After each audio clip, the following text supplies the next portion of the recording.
Okay. Welcome to a special edition of An Afternoon Tea, conversations on career and workforce development practice.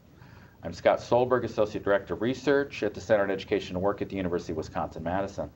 And our conversation today is one of four being co-sponsored and coordinated by the Chamber of Manitowoc County, Wisconsin as part of their Adult Learner Series. Today we're actually here at Lakeshore Technical College in Cleveland, Wisconsin, which is in Manitowoc County. Lovely Lakeshore Technical College, I must say. And our focus with them is around career workforce topics that we'll be exploring, specifically as we talk about our Wisconsin citizens and how we as a community need to respond to the confusing and fast-changing economy that's going around all around us. The title of today's conversation is Knowledge is Power. Employers don't limit options, so why should we? Benefits in hiring an experienced worker. Today we're having a conversation with employers that represent three industry sectors: manufacturing, healthcare, and a new emerging green industries. The goal of today's conversation is to learn what makes us competitive and employable in today's changing economy. It's clear that jobs with livable wages demand some post-secondary training, whether it's a certificate training program, a 2-year degree, or a 4-year university. We're also finding a tremendous increase in adults in their 30s, 40s, 50s, and 60s that are seeking out college for the first time or re-entering training programs to upgrade their skills. Today we have three guests representing the employment sector in the Manitowoc, Wisconsin area, and to help us really explore these issues, we have Gary Retzak from Orion Energy Systems, John Lucas from LDI Industries, and Becky Martelt from the Holy Family Memorial Medical Center. So welcome all of you to this special edition of An Afternoon Tea. Thank you, Scott. Thank you. To begin with, could each of you talk just briefly about your organization and also highlight some of the range of occupations that you have available within your organization? Sure. Gary, why don't we start with you? Okay. Well, Orion Energy Systems manufactures, started out as a lighting company, but we are really an energy service company, and we manufacture lighting products, computer control systems for lighting, and those kinds of things. And we have a very strong manufacturing base where we manufacture the lighting products, but then we have a fairly large office staff too that includes everything from the company lawyer to marketing. We have our own marketing group, we have our own sales group. I'm a trainer, we have a corporate trainer, human resources, public communication. The list really goes on and on. So we have quite a breadth and depth of people that work in the office. About how many are in your organization? The company's about 240. Probably half of that is people working on the shop floor. The other half is in the office, if you will. Great. Becky? Okay. Again, I'm in the healthcare organization. We have approximately 1,300 employees. We have direct patient care and non-patient care positions. Direct patient care meaning nurses, ultrasound techs, lab. Non-patient care, human resources, marketing, public relations, so many different accounting. We have several different positions within the healthcare arena. It's not just nurses and doctors. Right. In fact, probably a whole employment sector across the board. Exactly. Is probably happening in healthcare. Yeah. Great. Okay. Gary, how about, I'm sorry. John. How about on your end in manufacturing? Family business, 44 years plus, hydraulic and lubrication components. Wow. Mom and Dad started it in 1962, and my three brothers and I bought them out about 10 years ago and have been running the business. Been a tough 09. We were up just a little over 200 employees. We're probably down to about 150 now. But as far as opportunities and types of positions, we actually have two facilities, one in Manitowoc and one down in Huntley, Illinois. And Manitowoc's the corporate headquarters, so we have all our human resource administrative, customer service, full-fledged product engineering as well as manufacturing engineering in Manitowoc. But then we get into the technical ends of things with anything from machinists to mechanics to computer specialists. We also have our own IMS department, which is really, technology has been so wonderful because You don't know the other plants in Illinois. You think you're picking up the phone and talking to the office next to you, or the computer screen or whatever. So it's just been great, but Yeah. it's been challenging. It has, it has. And really, when we think of Wisconsin, we think manufacturing. Right. And so it's great. Thank you for being here as well. I mean, family business for 45 years, it really represents kind of the bread and butter of what we think about when we think about what Wisconsin's about. Well, thank you. Yeah, that's great. Now, Gary, let's get to the heart of the matter. Okay. I think the issue that's really driven this whole 4 series of conversations is there any hope for baby boomers? Well, I guess I can say there is. I've been working at Orion Energy Systems for about a year and a half now. I'm almost 62 years old. I'll be 62 in June, so I was hired when I was 60 years old. Okay. I actually worked here at Lakeshore Technical College before that. It's kind of a long story as to how I got there, but yeah, I would say there's plenty of hope. I think the most important thing is to keep your skills fresh. You know, keep a set of tools in your toolbox that employers are looking for. And if you can do that, then age really doesn't matter all that much. So certainly we want to spend some time, I think, on that, talking about the tools and how to build them. But just from a standpoint of I've just left a position or I'm out of work, what do you see, and any of you can respond to this as well, what does a baby boomer bring to the table? What does their experience bring that is important within today's world of work? Well, I think there's a couple things that I bring that maybe some other people don't. You know, my family has grown and out the door, and so I can focus just on my career right now, which is really good. I'm not one of those people that has to get home to pick up the kids or something like that, so I can work as many hours as I need to. Boomers are known to be hard workers. Exactly. Strong work ethic. Yeah. I usually am at work every morning at 6:30 and typically work till at least 5 o'clock in the afternoon, so I work some long hours. But I enjoy it. It's my career. It's kind of what I live for right now. Looking to help build up that nest egg, so anything I do now will pay dividends Sure. later on in life. So Sure. I think that a lot of boomers are motivated by that. They want to try to build that nest egg for retirement years. Well, how much does education play a role, Becky, in the sense of, as you look at the fact that you've got boomers with all this experience, you've got things in education, how do you weigh all that stuff together when you're looking at a viable candidate? Well, it depends on the position, because there's certain education required, so they have to foremost meet that. Experience, if we do have baby boomers going back to school, if they have a great outlook in life, they're great customer service skills, they might lack experience, does not mean that we would not select them.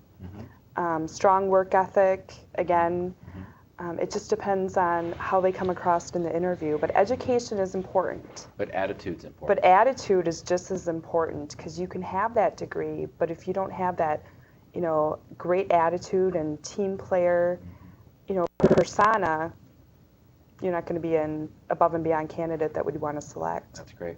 And you're kind of indicating in the sense of willingness to learn is a critical feature then in terms of that as well. Right. John, you have within the manufacturing area a range of occupations that come in, and you've got people coming in with high school degrees all the way up. And, Correct. And so I have to assume that experience has a role. But so does certain skill sets and attitude as well. Maybe you can talk from a manufacturing perspective. What is it you're looking for? Well, I think Becky mentioned position, obviously, which opportunity you're pursuing, but I think that education certainly plays a role in that, but also the willingness to learn. A lot of organizations like ourselves and the two that are sitting here with me have programs where we actually do internal training. So if you don't have all the attributes or experience and knowledge that is needed, we certainly have opportunities to enhance what you do have.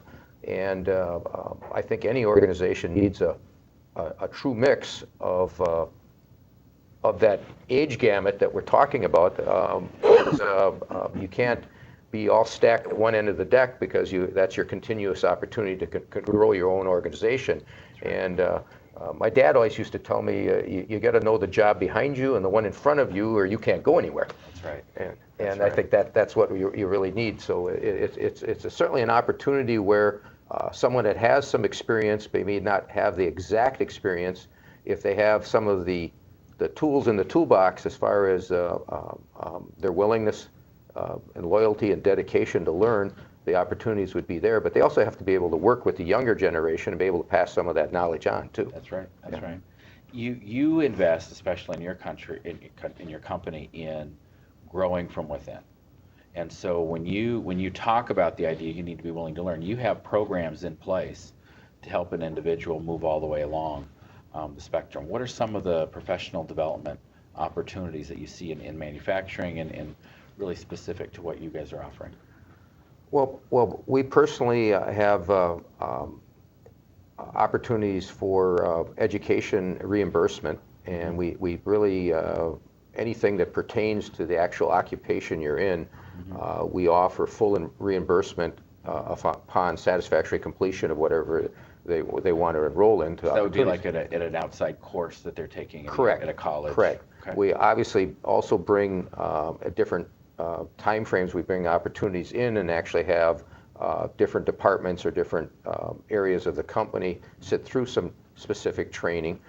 We do a lot of contract training with the college, for instance, where we actually bring in and have them and do some skill set training that we want. We also have been very active in what is called the state indentureship apprenticeship program, which is a little different.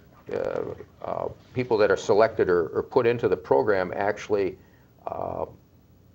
have full tuition and costs paid by the company while they're going through it. So there's nothing they're reimbursing. It's actually part of their employment scenario, and we've been very successful with that. We've been doing that for over 25 years. Wow. And recently, last 10, 12 years, we actually got involved in a youth apprentice program where we actually take high school students while they're still in high school, haven't graduated, and we are an extension of their classroom where they're actually coming into our facility and learning a particular aspect of a trade. And once they have graduated from high school, we actually roll them right into the state 4 or 5 year journeyman program. Yeah. And then obviously they would obviously be in our employment for that length of time, but then we actually give them the opportunity to continue their education in either a 2-year, 4-year bachelor program or beyond. So it's really an ongoing situation where if you don't promote from within and give those opportunities, you kind of stymie yourself as far as your own internal growth as the organization is. You stagnate. Right. You stagnate. Yeah. Now, Becky, you have a lot going on as well within the healthcare industry, and maybe you could talk a little bit about what are the opportunities for continued training and development? We actually have so many employees might be working in one area of the hospital, let's say in dietary, going to school for nursing. So we offer scholarships. They're already in the network. They're accustomed to our culture.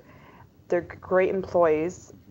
Then give them that scholarship. So when they do get their nursing degree, then they go from dietary, we can slide them over to nursing, where they'd be a good fit. So yeah, just growing that internal workforce. And as a scholarship, that's not a reimbursement program. That's where you're actually paying directly for. And I should clarify, they would have tuition reimbursement available to them. As Again, similar, once you complete satisfactory each class, you're reimbursed. And then a scholarship for harder to fill positions. So nursing, pharmacy, physical therapy. So pretty much their program's paid for. Wow, that's great. It's a win-win on both sides. Well, and a clear sense that education and continued development is a lifespan issue. This is something that you're investing in it to make better workers, and you're taking them from wherever they're at as they enter your business, and you're helping move them forward. Right. And where they move up to, really, they have some control over. Right. It's all in their own hands and their own destiny. I had a young man that we started in high school in the Youth Apprentice program, finished his 4-year indentureship program with the state here at LTC with the journeyman's card, and then went back here and got his supervisory management through the Excel program, and now he's talking about either going to Silver Lake or Lakeland and get his bachelor's degree, and it's all internal through our organization. That's great. That's great. And it's another sign, too, that we should stop perhaps putting all of our emphasis on you enter a 4-year college track and really be looking at matching up your skills, your interests with a unique pathway. In some cases, it's a 2-year college pathway, and sometimes it's a training, like you said. There's an apprenticeship piece right away that starts you right into the business and keeps going. The reimbursement part was a big key, and I think it gets complicated. People hear about it. I just want to clarify. In the reimbursement, the student is paying out, or the worker pays it out first, and then they receive reimbursement upon completion. Right, Yeah. except for the scholarship piece. Well, no, actually, they give us their grades or their enrollment, and then we send it directly to the school. Okay. But they're paying it out in essence, and then we're reimbursing them. We also have, and I don't know if I mentioned this, but we have certification reimbursement. So for employees that have a certification above and beyond their position, Yeah. so if they have something they just feel, I won't throw out acronyms here because we won't know what those are, but we give them so much per year on their personal accountability review to maintain that certification. Right. Because it does make them better in their occupation for whatever certification is they have. So the big key now in terms of employability is maintaining skills Yeah. and building skills. And there's so many ways Willingness to do to that. keep learning. Absolutely, Absolutely. sure. And go through the whole thing. Let's shift a little bit to this. It's exciting to have you three here because you can tell us what it's really like as someone's applying for a job. You're looking at the application. You're the ones doing the interviews. And it would be great to just hear from your perspective what works, what doesn't. Doesn't mean you all agree. I think that's important too, because I think in different environments, certain kinds of things may work better than others. I think you have to match it. But let's talk about the resume. Now we have this whole anxiety. Is it chronological? Is it functional? Is it mixed?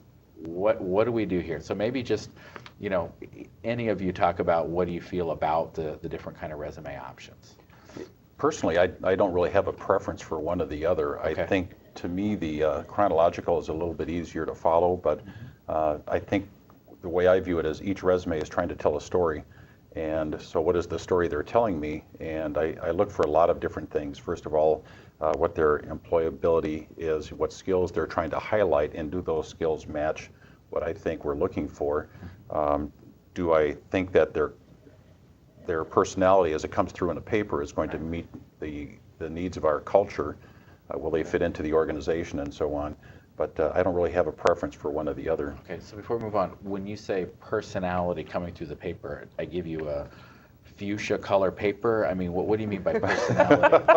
Well, most of them are white. Oh, okay. But what are the personality characteristics you're looking for, and how does one communicate that? Well, I look for things like attention to detail, Okay. and You don't like typos. I don't like typos. I don't like grammatical errors. That So sort of thing. proofreading is critical. Is very critical, and I used to teach a class in supervisory management a couple years ago, and I would always tell the people to make sure you review your resume, several times, and give it to somebody else and ask them to review it as well. There's no excuse for typos and those kinds of things in a resume. There's just too many other people that could help you even. No doubt. To review it. So let's get back to personality. I'm curious. Okay. Because I know I've got people listening right now saying, okay, yeah, here we go. Okay. I look for things like how creative is the resume? Okay. Is it very formal? Is it more free-flowing and those kinds of things? So Some positions you don't want creativity. exactly. Okay, so it's not just that you're looking for creative. Right. You're want a looking match for a for- match that if exactly. I have a very technical position, I want a very technical looking resume. Exactly. If I want a very marketing person, I would like to have More something creativity. come through in how Exactly. they're expressing themselves. Yeah. Okay. Well, that's good. And I think the example I may talk about a little bit later is we just recently hired a tech writer, and I interviewed several people for that. And so I was looking for someone, just looking at the document itself to see how it was laid out, and is the paper saying to me that this was written by a tech writer or somebody that is only trying to appear as though they are? So, Interesting. Very cool. So be true to what you are, as well as what you're Right. the position you're framing for. Well, Becky, what about on your end in terms of where do you come across on the functional, chronological kind Again, of I don't resume? have a preference, and I guess it depends because, again, we have so many different positions. Depends on the position I'm recruiting for. Okay. What about the age of the individual, though? If I come in, I I've know got this more sounds, experience it doesn't in even cross my education. mind. No? Okay. What I do is, again, you're looking at it, it's almost telling you a story, the creativity or the energy from the cover letter. Usually I have to check the education first, see that that's listed on there. Again, to match it with what the job Right, is. and then the licensure or certification that's required for that position. Okay. And then I just look at their work history. Okay. And I don't know, there's really no rhyme or reason. You just get used to. I like, though, how you said that one, bringing the cover letter in is a critical part of this as well, but that there's a story going on. Right. And that you're looking to kind of hear what's the story about this person, and how well does that story fit with what I need. Yes, exactly. Or what the organization needs. Right. That's right. And to illustrate Becky's point, one of the resumes I did review when I was looking at this tech writer position was from a person who, I think their job history spanned 20 years, but the person that sent in the resume never had a job for longer than a 1-year period. Oftentimes 6 months. So you can, no matter what they say in the interview, what I'm thinking is that they're not going to be here more than a year. Oh, yeah. Wow. Well, unless there's a reason for it. I think, again, if you're in person versus you're looking at it, I don't have a preference really either. And I can't say that I certainly don't do all, especially in recent years, haven't done all the hiring for the company. I did many years ago as we were evolving, but it chronologically is nice, especially if someone has a history. It tells you a story. If you're interviewing in person, you always can ask questions or they can fill you in. But if you're not going to have that opportunity, if you're missing anything out, us doing the interview will not get that story. So that I think is kind of important. And again, it all depends which position you're actually applying for. I think regardless what position you're applying for, you always want to let them know all the education you've had. I think that's very important. By education, we mean education and training. Right. Yes, absolutely. That's right. And I would think in the manufacturing end of things, you're really wanting to know, can their skill set match up with the skills you need in that particular occupation? As a general rule, yes. But if you see some qualities there that you think possibly that you could train them on, what qualities? When you look at it, what would be some of those qualities that would come off the page? Well, work history would certainly be an issue. If they had any promotion within the organization that they were at previously.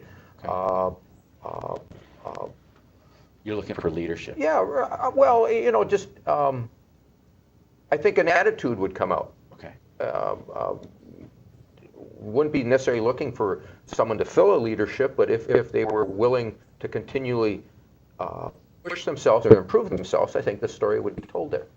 And that's what you'd be looking for. You look for someone who's continuing to learn, Yeah. has that attitude and focus of wanting to learn everything I can. Right. You Regardless what age they are. Then you can take it from a manufacturing perspective. You can then put them in the track to learn the skills they need to be successful, but they have to want it. Yeah. And you want to see that coming out of the... Again, my father always told me as I was growing up in the ranks with him, if you found a good person, you may not have a job for him, but you're going to hire him and find a job for him. Right. Yeah. Very interesting. So you're really talking about I know within the health field you do have to match up the technical skill sets or degrees or certifications with a particular job. Not for all of them, but for many of them. But for the ones that aren't a correct match, you're really looking for the quality of the individual to come through. Right. And the qualities that we're talking about are what? What are the things that in today's world of work you're looking for? I assume teamwork. I hear that a lot as being important. Innovative, teamwork, customer service with both your coworkers and your customers. Communication skills. Yes. There's very much that you... IT?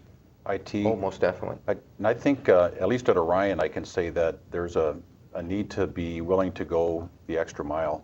And I'll give you an example of that. First of all, if you're one of those people that wants to punch the clock at 8 o'clock and 4 o'clock, it doesn't work. Secondly, there are times when our business tends to go through peaks and valleys. We just ended our fiscal year at the end of March, And we had a lot of orders we were trying to get out the door, and everybody was working on the shop floor. You can't afford to go out and hire people for 2 weeks and then lay them off. So we had our company lawyer out there. I was out there. A lot of our marketing people were out there helping to assemble light fixtures to get them out the door. And you just roll up your sleeves and pitch in, and that's what we're looking for. We're looking for that individual that's going to be giving it for the team. Exactly. Yeah. Exactly. Now, and I assume that you don't look at a person's grades in college and say, oh, we got to hire this one because they have a 4.0. That's not what's entering into this I conversation. almost get skeptical Okay. when I get scholarship recipients that apply if they do have a 4.0, You wonder, did they really have a life? because there has to be room for error. There has to be room for error. So looking for that rounded person. Right. And also, something else, Becky, before this we were talking about, you also indicated something which hasn't been talked about yet, openness to change. And you talked about it in the sense of adaptability. You got to be willing to take what's going on around you. Sure. But openness to change is an interesting one. Maybe you could tell us a little bit about what that means. We all adapt to change differently, and I can't say any one of us just loves change. It depends on what change it is. However, we have a changing environment, changing workforce, changing economy, everything in our lives. Yeah. And just embracing that, you're going to process it differently, but somehow finding a way that you can embrace it and make it a positive, because change is everywhere. Yeah. Just having a clear outlook. Right. Right. And that's somebody who's going to continue developing that. Right, Yeah, exactly. and it does mean that there are changes that we don't anticipate. No. And we have to adapt to those. But you're also talking about a person who's really embracing the development Innovative. and moving, and that's where your innovative comes in. John, earlier you had mentioned to me before we got started as well, cross-training, that you're really looking for some well-rounded skill sets as a person's developing.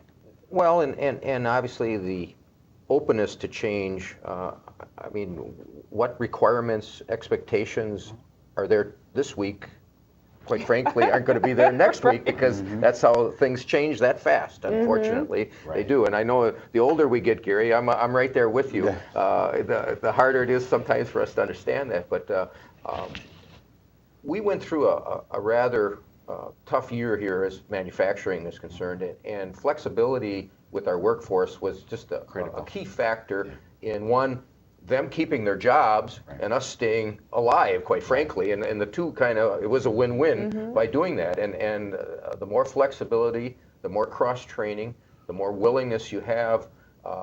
Kind of the example you gave as far as Gary people going out on the floor and just helping out. But I think that's really become a way of life now.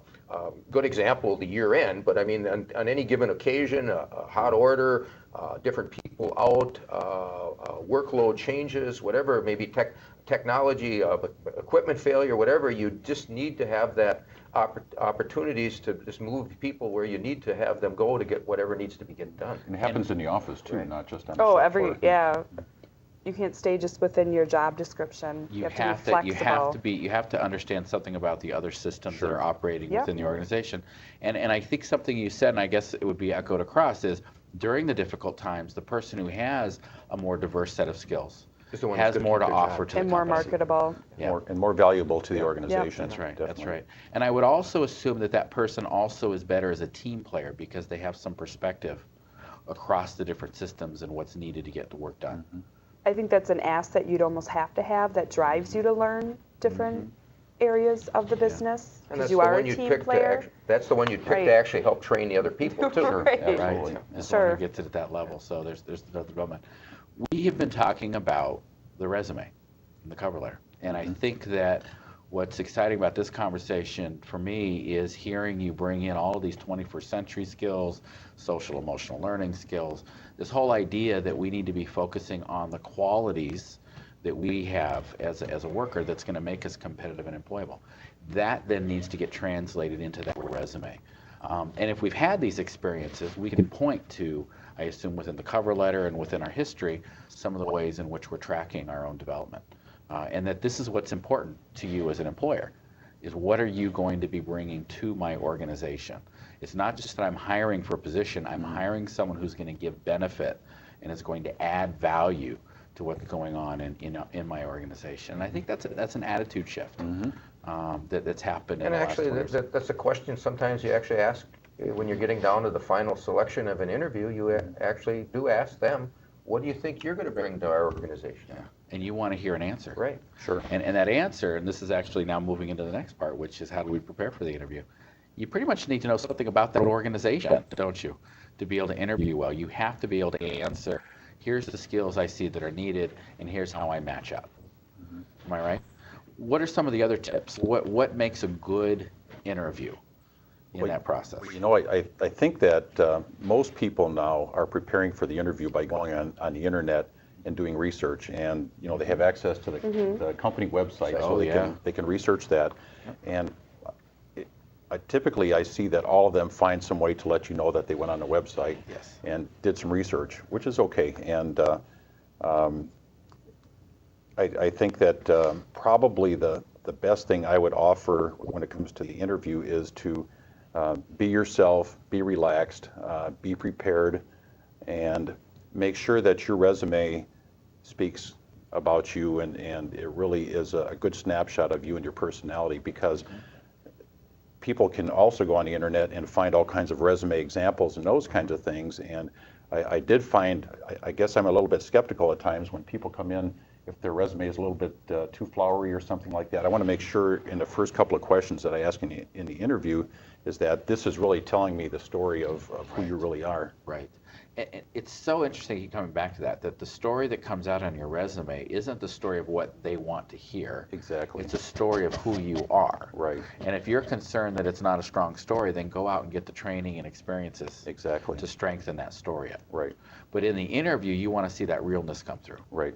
Exactly. You want a real person sitting in front of you. Right. And when you say relaxed, I also assume you mean someone who can respond.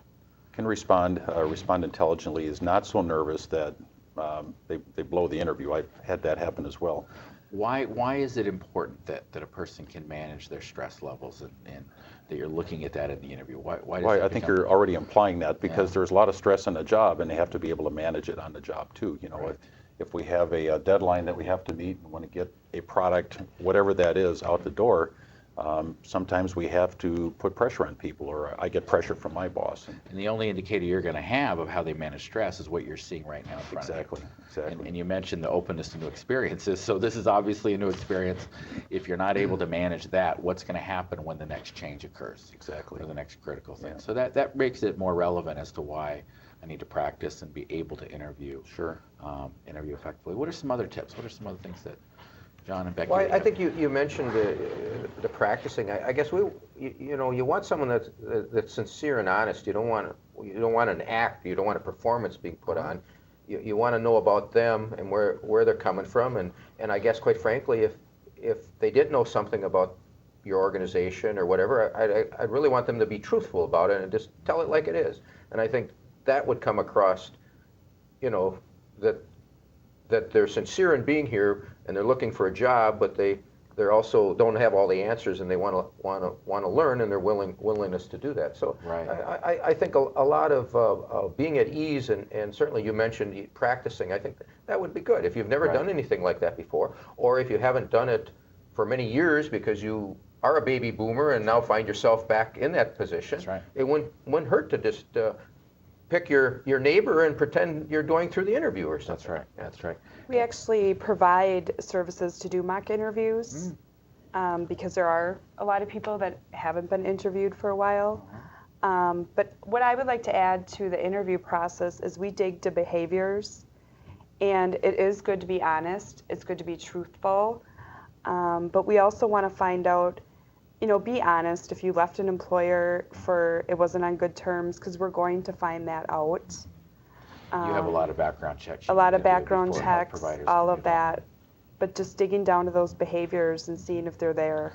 So in other words, you want to make sure you know and not find out on your own. Right. Exactly. Okay. Because So that you just have to questions the have whole that way process. to dig down. And they can practice on ways to say it in a way that can be done, at least that acknowledges situations. Well, and I may think have the occurred. interviewee needs to be, the interviewer needs to be comfortable and make them feel comfortable, because we're selling ourselves as an organization also. Very good point. So it's kind of a dating situation. It is. You know, it's not just I want to go out on this date, but do I really want them, and do they want it? It needs You to want be it to both. be a good match for both, everyone Exactly. involved. That's right. And you're looking for that match. Yeah. But you're also looking for someone who can communicate effectively in that process. And if that's a troublesome spot, practice is in preparation needs to happen as And well. if they're a little nervous, I mean, we can see through that. And usually, again, I can get them comfortable by the end. Okay, good. But yeah, if they're really like, I've actually never experienced a real stressed, I just really did. you know, Right. you do, oh, Yeah, well, yeah. don't send them my way. So it comes through in Yeah. a way. Now, I'm looking at you now. You may not just ask them questions. You may actually have them do something. I do. I believe in performance-based interviewing is what I call it. And so this is a little different. This isn't the Yeah. normal idea that I'm just going in and answering questions. Give us an example of what you might have someone do. Well, I can give you two real quickly. I'm a trainer, and so if I'm looking to interview a trainer, if I'm interviewing a trainer, I would take them into the classroom after we go through the first part of the interview, kind of the get to know you thing, and give them a ballpoint pen and say, give me a 5-minute lecture on this ballpoint pen, something like that, or pick a topic, it doesn't really matter. And then I would see if they're comfortable getting up in front of a group and talking.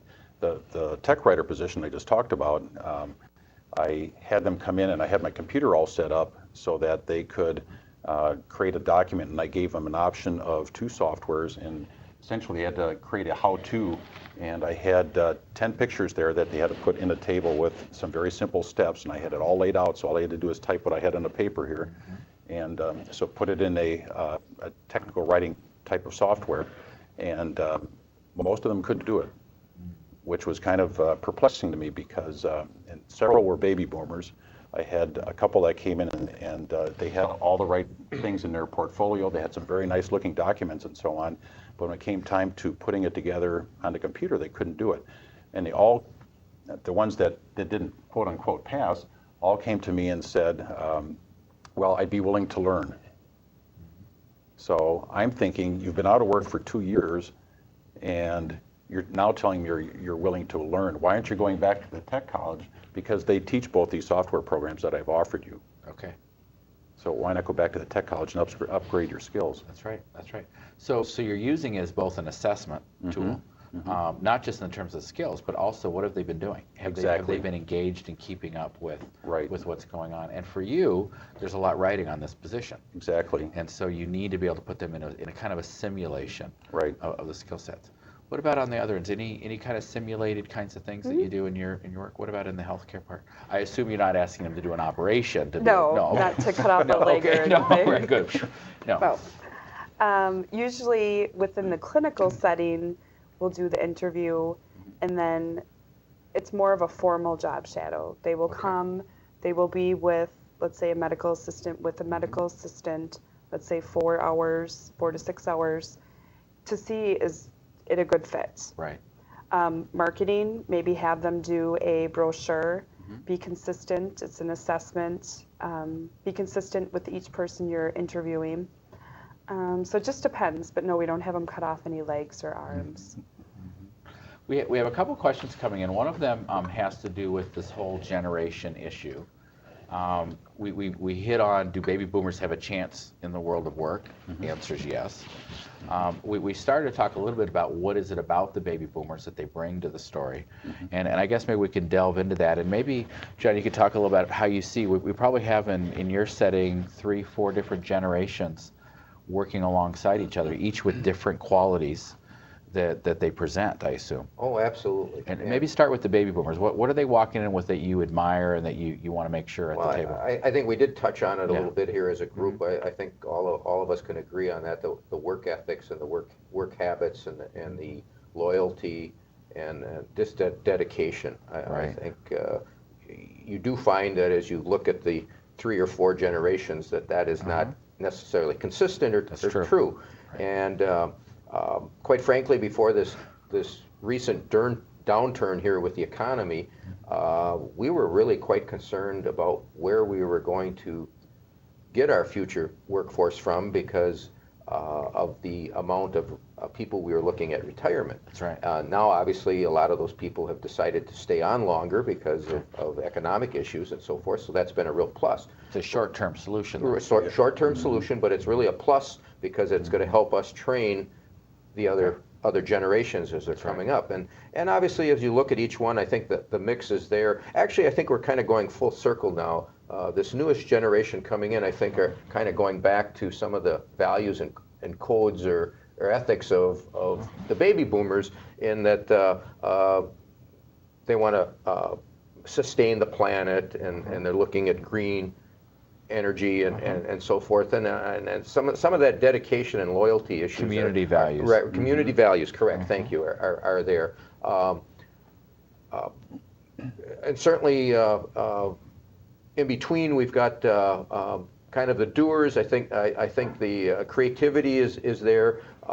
Sometimes it's a little hard with understanding the work hours they want to work, but you really truly need especially if you're promoting within, you truly need a mix of the generations working together to do that. Yeah.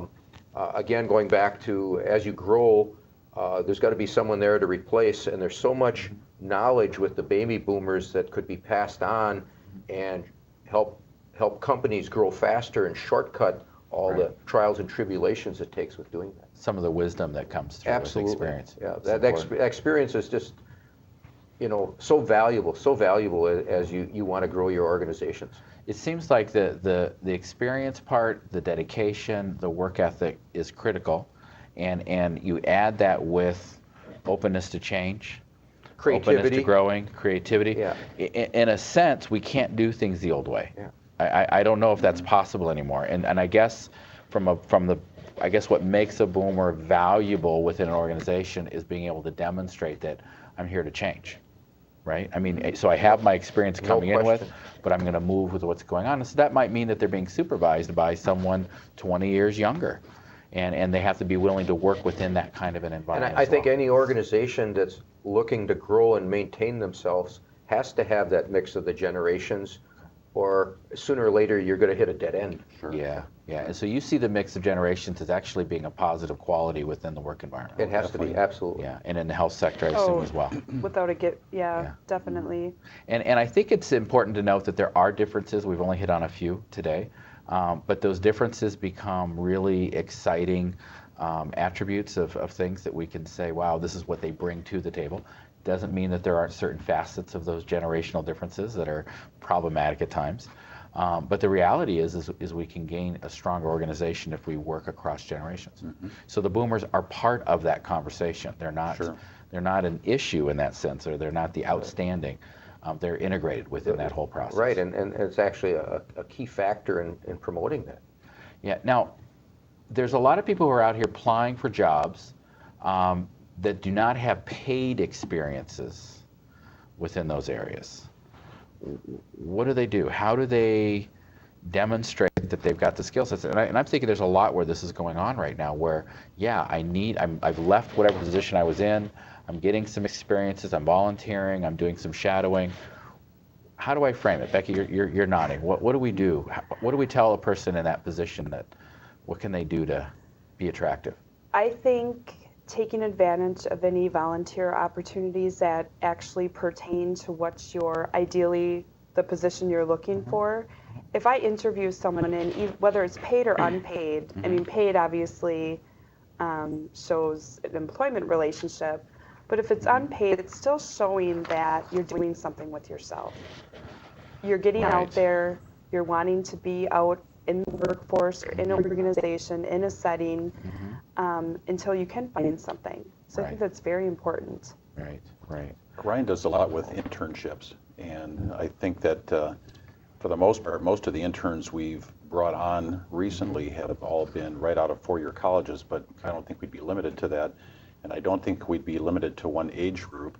It's just that they're the ones that seem to be seeking the internships right now. Right. But we see it as a real good opportunity for us to try them out and for them to try us out. And if they work out, then most of them get hired by the company afterwards. Right, right. And you had mentioned as well in the manufacturing area that there's going to be, even as an adult, apprenticeship type occupations or opportunities that I can get into. That there's things that you can get trained, you can go into to actual training programs. Well, sure, and obviously when you're looking at a pool of applicants from the outside, any organization looks for key factors that would contribute that.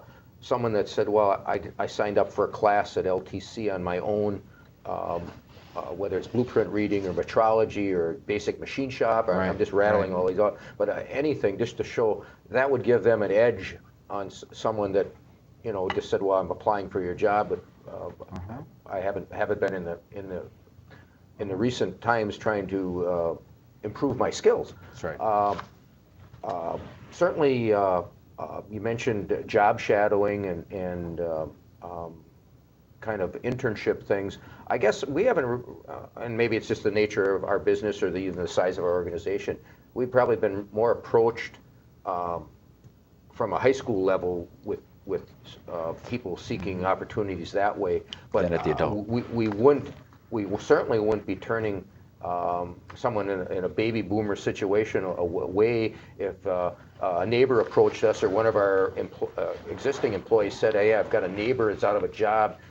He'd really like to come in and shadow. I mean, we certainly would be more than willing to do something like that. So the opportunity does exist. I guess I don't think enough people take advantage of it or pursue it. I would agree. So let's shift into that. Here I'm a person who has had some experience in it, hasn't been paid experience, so I don't get all the credit on that. But you're mentioning things like, then come to my company and job shadow, maybe even do an information interview. Talk with some people that are here in my company about what your interests are, find out more about the job position. These are ways that you're going to separate yourself from the average applicant coming in, because they actually get a chance to see you. As you said, I get a chance to see you in some way. Internship, job shadowing, information interview. These are all different strategies to be able to kind of separate yourself out from the other applicants that may be going in. But it means you have to be doing something that's a little more self-directed, a little more engaged, a little more risky, and more risky. And that's in effect when you say, what are the qualities I'm looking for in an employee? These are the same qualities that transcend the actual skill sets and background. Is looking for someone that will take the initiative. So really good. When we talk about, and we have talked some about, keep your skills up, go back to school, keep it going, but we've been very general about that. What courses? What do I need to take? What should I be doing? Any ideas? What should be, if you were to say, I've been working for a long time, I'm now out of work, where do I start? I think any computer course is good. It doesn't matter if you're an office worker, any position really, even in the factory now. Factories are becoming so automated that you still have to have basic computer skills. So you got to know how to use the internet. How to use the internet, do things like log in, use a mouse. I can give you a real quick story on that. I did some training once on a enterprise resource planning software at another company I worked for, and we got the people off the shop floor in to do the first training, and the very first course that I ran, we were showing people how to log in, and I think the first thing I told them was, you double click on this icon, and somebody's hand went up and said, what's double click and what's an icon? So we had to kind of backtrack and start there. So I think the expectation now is that people already have those skills when they come into the job. They got to have them, and so you're just talking about the basic technology skills, but obviously once you have that, learning some of the software packages, learning how to use some of the basics. Right. Becky, you had some ideas on this as well. I think maybe becoming part of an association. So like for human resources, becoming like a part of an association within the community. Sure. Looking for certifications. There's new certifications that come out every day for all different occupations. Doesn't mean they're required, but you're welcome to look into those. And it just demonstrates that you're interested in learning. And there are ways to stay current, right? Now, it seems to me that this is where the technical college system really can be the driving force for innovation within our community. And by innovation, I mean you're out of a job because that job may be gone, and now you need to retool and get back into the economy. And it seems to me that when we talk about taking courses, this is where our 2-year in our tech college can really be a saving grace, and maybe some ideas of then how does a person get started, or what should be some options. John, from your perspective, what do you see as the tech college's role in supporting this? Well, I think that as a baby boomer, I think the a stigma there that I'm too old to go back to school and so forth. I think that the counselors and the staff at the college are so in tune to understanding that situation and helping people customize themselves to getting used to coming back to take, whether it's a class or a refresher or a whole series of programs that they want to put themselves in. Right. I think that the apprehension that a lot of baby boomers would have would be put to rest if they just would make the first contact out here. I think they'd really be put at ease by the people that they are introduced to, and because that's what they're here to do, to help them with that. So I think that would be a first step.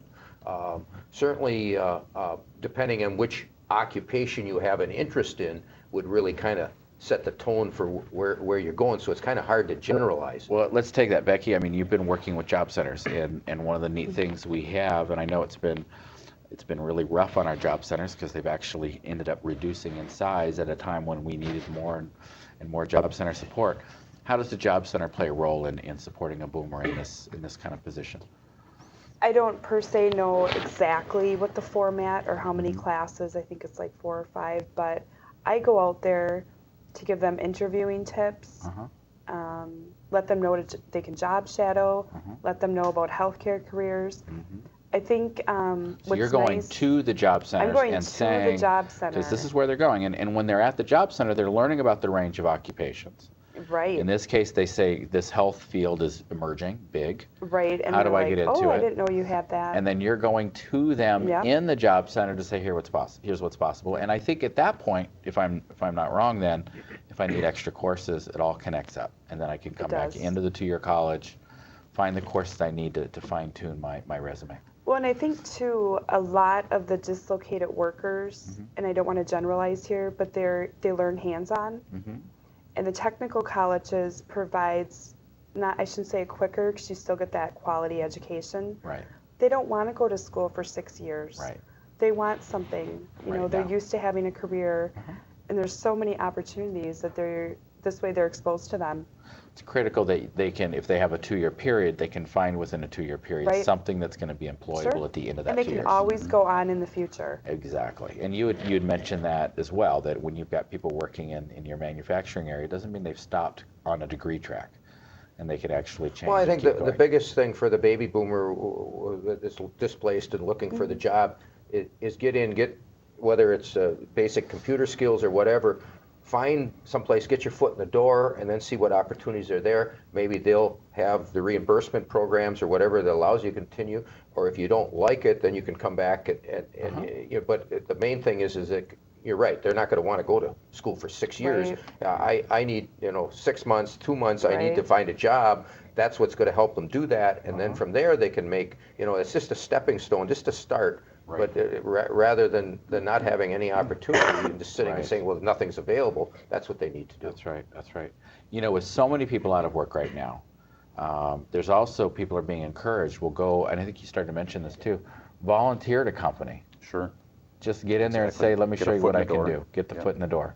Right. Good thing to do? Absolutely, absolutely. And I think the culture at Orion, that's all I can speak for right now, but the culture at Orion is one that we really look favorably on that sort of thing. People who are willing to take a little bit of an extra risk and show their initiative and so on. We are such a heavily sales-driven organization that being able to sell yourself is looked on very favorably. Interesting.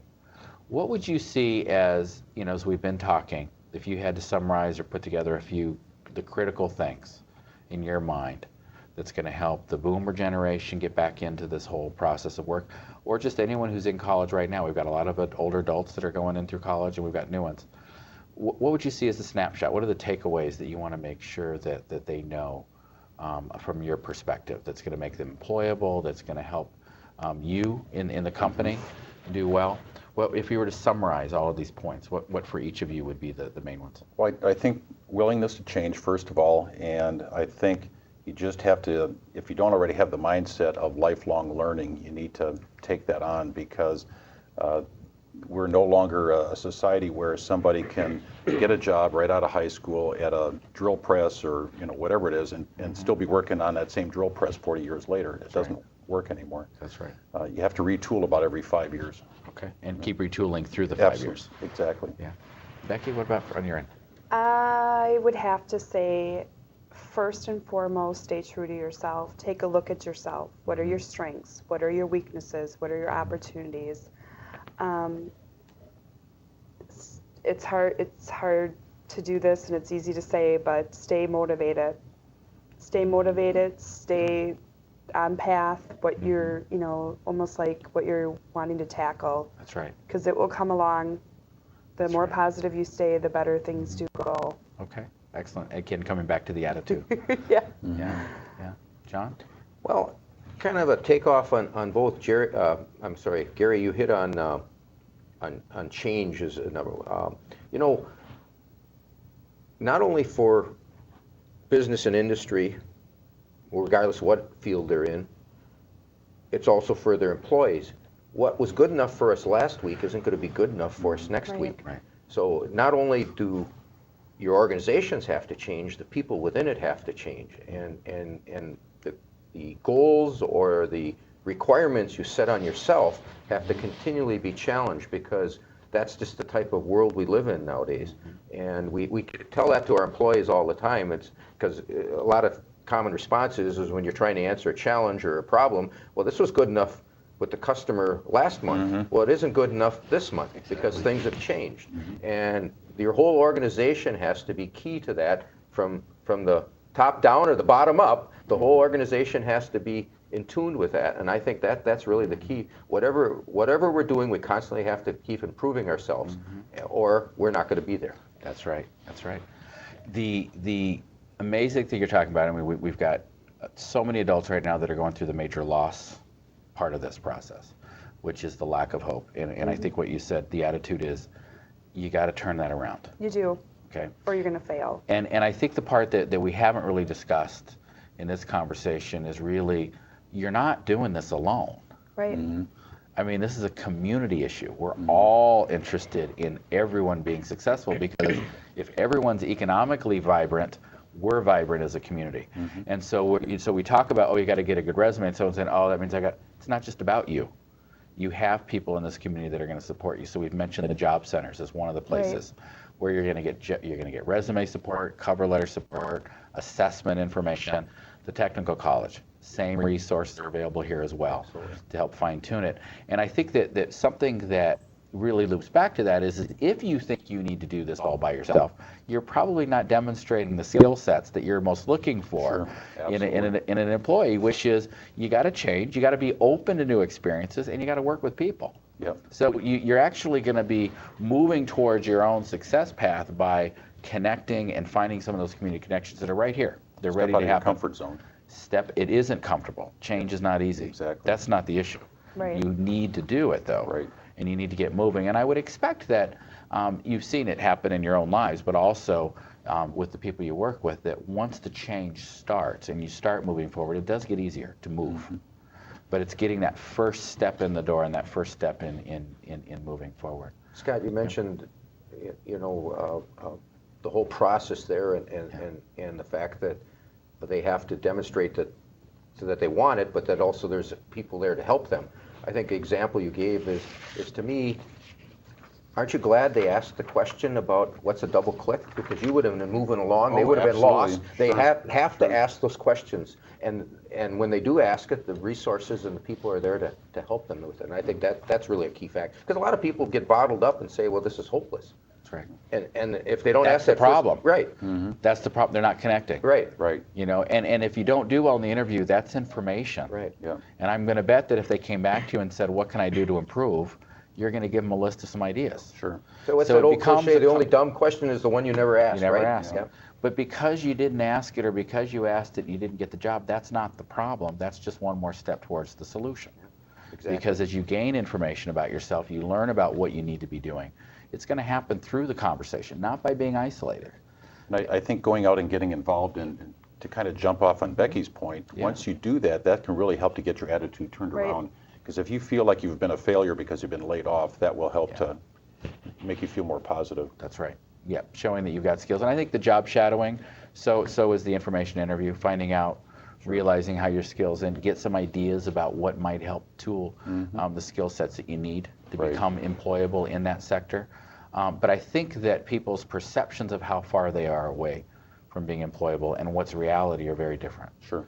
And when we talk about taking some IT skills, you can learn IT skills pretty quickly. We're not talking about a 3-year program. Sometimes it's just taking that day or afternoon. Sure. And all of Or a sudden, even having your daughter or Yes. grandson or anyone. that's right. That's right. This is again the Asking for intergenerational. help. The intergenerational part is that we are in a period of time Right. that's unprecedented. That our younger generations have much more technical knowledge than the generations that have come before, and we need to rely on it. You know, in my house, it's my son who fixes the phones and helps us with all the newfangled technologies of things because he's got those skill sets. We're kind of immigrants to this whole IT world, and we've got first and second generation now that are in this world, that this is all they've known. Yeah. So it's pretty exciting. Well, we are at the end, and I've actually gone over a minute. So, but this was such a great conversation. I really enjoyed this personally as well. This has been a very special edition of our Afternoon Tea Conversation series on career and workforce development and practice. It's been co-sponsored and coordinated with the Center on Education and Work at the University of Wisconsin-Madison, as well as the Chamber of Manitowoc County as part of the Adult Learner Series. Lakeshore Technical College has been very instrumental in supporting our facility today, and I want to thank their staff for staying after and helping to set this up. It's done a great job, and it's just a first-class operation at this college, as well as many of our other technical colleges where a lot of these conversations are taking place. Also, do visit the Center on Education and Work's website at cew.wisc.edu to learn more about our annual Careers Conference, also to find out about our other career resources like WISC Careers and other professional development opportunities if you're interested in the career development field. We also have information on there about looking at some of our other Afternoon Tea series conversations that we've had. There have been a number of people involved here in bringing the conversation to you. I've mentioned Lakeshore Technical College. Linda Fitch has been instrumental. Susan Speth at UW Extension. Bernard Sue also at our UW Center on Education and Work. The Pyle Center's in the background helping at the University of Wisconsin to make this production go from Lakeshore Technical Colleges all the way up to Madison. So I want to thank them for being on and supporting. And on behalf of the Chamber of the Manitowoc County and the Center on Education and Work, I want to express our thanks to Gary, John, and Becky for what has been a very stimulating and exciting conversation. Thank you, Scott. Thank you. Thank you for having us. All right. And I think about there we're ending.